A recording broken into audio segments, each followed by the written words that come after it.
મહત્વના સમાચાર અમદાવાદના નારોલ વિસ્તારથી સામે આવી રહ્યા છે। અહીં મિત્રએ જ મિત્ર પર ફાયરિંગ કર્યું હોવાના અહેવાલ મળી રહ્યા છે। જ્યાં નારોલ વિસ્તારમાં ફાયરિંગની ઘટના ઘટી છે। મિત્રએ મિત્ર પર ફાયરિંગ કર્યું। નારોલના શિવાલિક એપાર્ટમેન્ટ ખાતે આ બનાવ બન્યો છે। મિત્રએ કરેલા એક રાઉન્ડ ફાયરિંગમાં અન્ય મિત્ર ઈજાગ્રસ્ત થયો છે।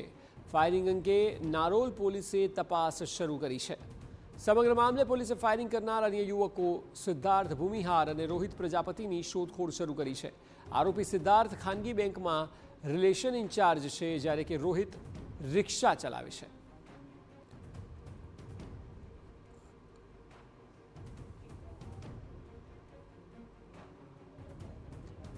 તો પોલીસ ઘટના સ્થળે પહોંચીને તપાસ હાથ ધરી છે। એક મિત્ર અત્યારે હોસ્પિટલમાં છે, જ્યારે અન્ય બે મિત્રો ફરાર છે। મિત્રએ જ મિત્ર પર ગોળી ચલાવી હોવાનું સામે આવ્યું છે। સવારમાં જમાદારને પૂછ્યું, મેં કીધું શું હતું, તો કે 402માં એમના છોકરા કંઈક એમના જોડે આવેલા બે ઇસમ હતા, એમાંથી એક કે મેં પૂછ્યું તો કે બાથરૂમમાં પડી ગયો છે અને લોહીને કપડાં ફાટેલા હતા, તો કે 108 બોલાવી છે અને અમે લઈને જઈએ છીએ। તો કેબિન જોડે જમાદારની સુવડાવતા હતા, જમાદારે ના પાડી કે ભાઈ એને આગળ લઈને રોડ જોડે બેસાડો, 108 આવે એટલે એમાં નાખીને લઈ જજો। પછી 108 આવી, આ લોકો લઈને જતા રહ્યા।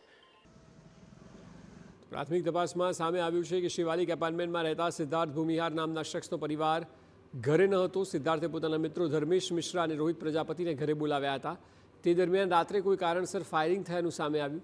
ઇજાગ્રસ્ત ધર્મેશને સારવાર આપવા ફ્લેટમાંથી નીચે લવાતા ઘટના સામે આવી। સોસાયટીના ચોકીદાર પૂછપરછ કરતા મામલો સામે આવ્યો હતો।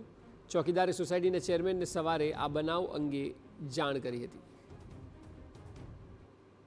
અમદાવાદના નારોલ વિસ્તારમાં આવેલી શિવાલિક રેસિડેન્સી છે કે જ્યાં ગઈકાલે રાત્રે ફાયરિંગનો બનાવ બન્યો હતો।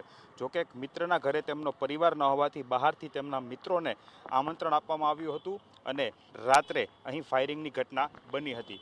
જોકે પોલીસની પ્રાથમિક તપાસમાં સામે આવ્યું છે કે બહારથી આવેલા બે મિત્રો, તેમાંથી એક સગીર વયનો જે ધર્મેન્દ્ર નામનો મિત્ર હતો, તેને જે છે માથાના ભાગે ગોળી વાગી હોવાનું સામે આવ્યું છે। જોકે સિદ્ધાર્થ છે ખાનગી બેંકમાં નોકરી કરે છે અને તેમનો જ આ ફ્લેટ છે કે જ્યાં પરિવાર સાથે રહેતો હતો, પરંતુ ગઈકાલે તેમનો પરિવાર છે તે બહાર ગયો હોવાથી તેમણે રોહિત અને તેમનો સગીર મિત્ર છે તેમને ત્યાં બોલાવ્યા હતા અને ત્યારબાદ આ ફાયરિંગની ઘટના બની હતી। જોકે પોલીસની પ્રાથમિક તપાસમાં એવું પણ સામે આવ્યું છે કે એક્ઝેક્ટ ફ્લેટની સામે જ્યાં ઝાડી ઝાખડ છે, તળાવ જેવું છે કે ત્યાં તેમણે હથિયાર ફેંકી દીધું છે અને ત્યારબાદ જે છે તેઓ અહીંથી નીકળી ગયા હતા। જોકે પોલીસે અલગ અલગ ટીમો બનાવી અને આ સમગ્ર વિસ્તારમાં સર્ચ ઓપરેશન છે તે શરૂ કર્યું છે।